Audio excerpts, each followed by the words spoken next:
Understanding the Belt and Road Initiative in 1 minute. How the Belt and Road Initiative will expand trade. Expanding global trade is one of the key priorities of the China-proposed One Belt, One Road initiative.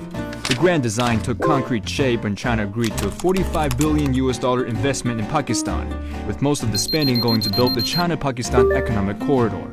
Starting at Pakistan's Gwadar port on the Arabian Sea and ending at China's Xinjiang. The corridor will promote connectivity in the South Asian region and provide a shorter and cheaper route for trade with the Middle East and Africa. Statistics released by the China's Ministry of Commerce shows that during the first half of 2015, China has directly invested in 48 countries involved in the Belt and Road Initiative, with total investment volume reaching over $7 billion, a year-on-year increase of 22%. More trade potential will be tapped between countries along the route.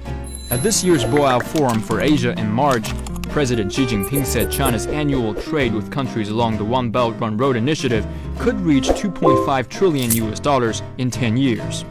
Meanwhile, experts point out that to facilitate unimpeded trade, steps will be taken to resolve investment and trade facilitation issues, reduce investment and trade barriers, lower trade and investment costs, as well as to promote regional economic integration.